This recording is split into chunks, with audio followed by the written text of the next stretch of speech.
الرحمن الرحیم موږ تاسې که ستاسې په یاد په فارمولو کې اخته او په فاینانشل فارمولو کې نو نن موږ تاسې یو بله فارموله وایو چې هغه د څه په نامه ده د پی ایم ټي په نامه ده.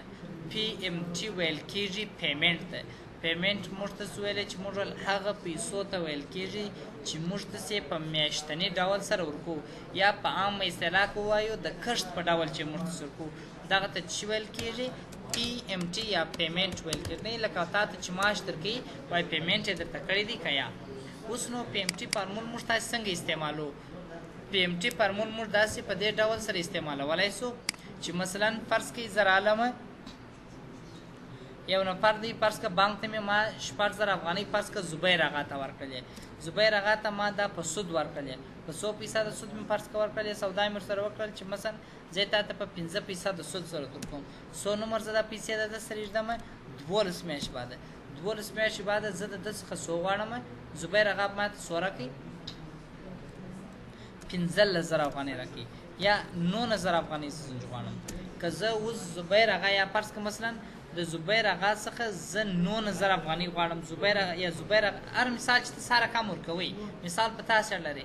مثلا فرض که زبیر اغا ته ما 6000 افغانۍ اوس ورکړلې، زه د زبیر اغا څخه 9000 افغانۍ غواړم. 100 نمبر بعد یې ځینې غواړم 12 میاشت بعد.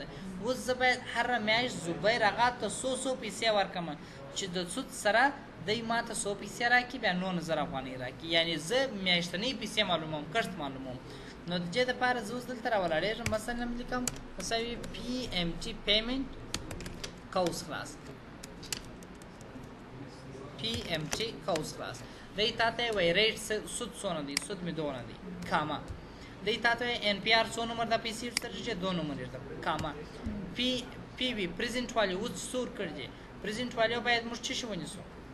منفي. دا په دې خطر سره چې زموږ څخه اخیستل کېږي منفي دا خانه کاما. اف فیوچر والیو زه د ده څخه څو پیسې غواړم؟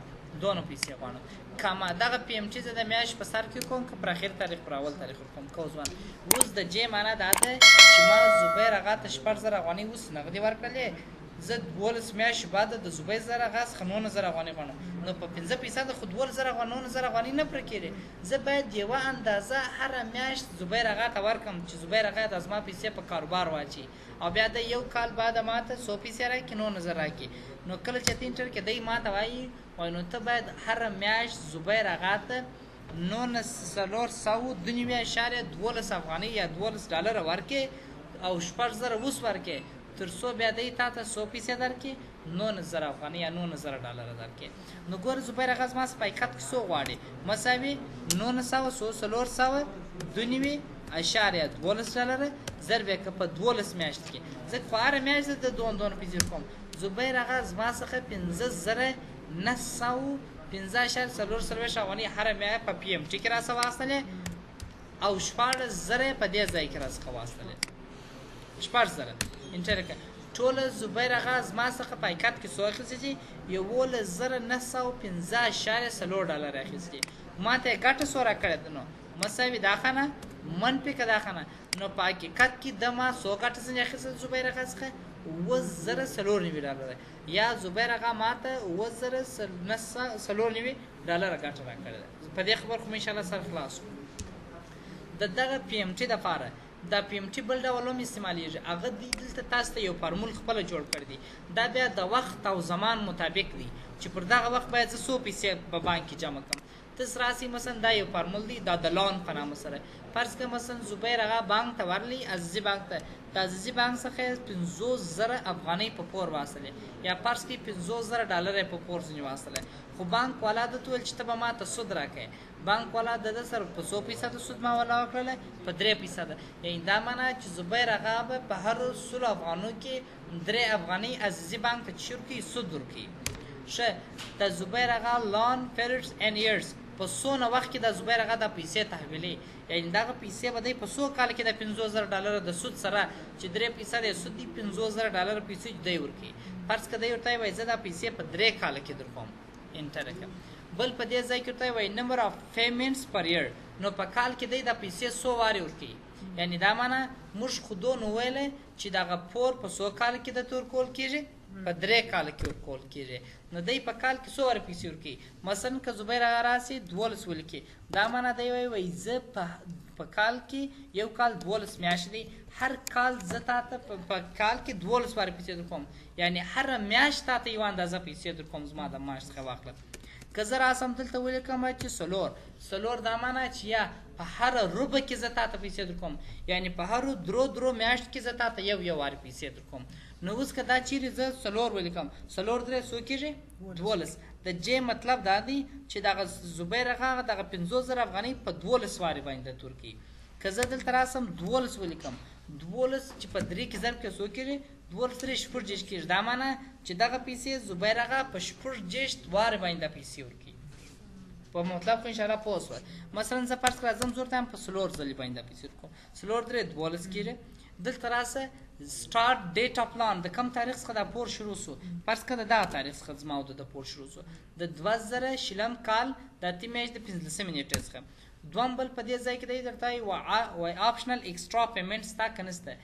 ایکسټرا پیمنټ دا معنا ځینې بانکونه داسې چې وایي ورور زموږ ګټه دونه نشته، ولې ته به د کاغذ پرانۍ دونه پیسې ماته راکوې، یعنې ایکسټرا یو څه اندازه پیسې، مثلا ایکسټرا د لارې د خرڅ پیسې به ته ماته راکوې، ایکسټرا ته به د زما د کارمندانو پیسې ورکوې چې ورور دی دا ستا دپاره انشا کوي، دا سیسټم مخ ته وړي، 2 ډالره به چې هره افراد ته راځې ته به 3 ډالر اضافه ماته راکوې. دا نو ته کې ورکوې ورکړه فرض کړه 2 ډالره به اضافه راکوې.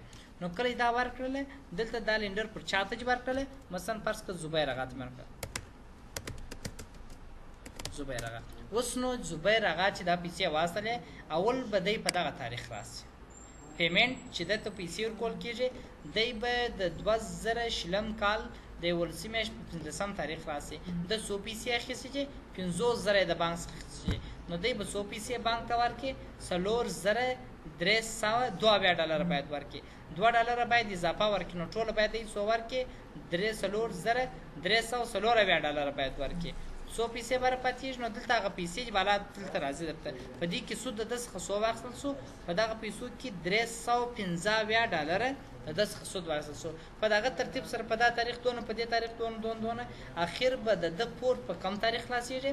زبیر هغه که د 2023 کال د اتې میاشتې په 15 تاریخ باندې 4,302 ډالره جمع کړي، نور د ده سود پای ته ورسېدي، بس دی بالا د پور څخه خلاص شو.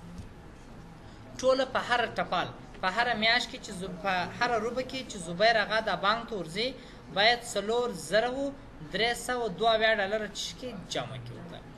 ټوله چې دی په دغه پیسې ورکوي، مثلا 22 ډالره به د ده څخه اضافه ولاړې سي. 22 ډالره ځکه د ده څخه اضافه سي چې دلته 2 ډالره موږ څخه په هر پیمنټ باندې دی اخلي، او په 12 میاشت کې 12 په 2 کې 24 کېږي، هغه دی رڅخه اخلي. او ټوټل انټرست ټول چې په دا 50,000 کې د زبیر هغه څخه بانک سود اخیستی دي، څو یې ځینې اخیستی دي؟ 2,498 ډالره، یعنې دا سود سوی دی. هم یې د زبیر هغه څخه 50,000 ډالره اخیستي دي، هم یې 2,498 ډالره سود اخیستي دي. نو بره ټوله څو راځي؟ د 5,498 ډالره د زبیر هغه څخه اخیستل سوي دي. ناست وسپو انشاءالله دې ته ویل کېږي پیمنټ. نور به انشاءالله ورحسبه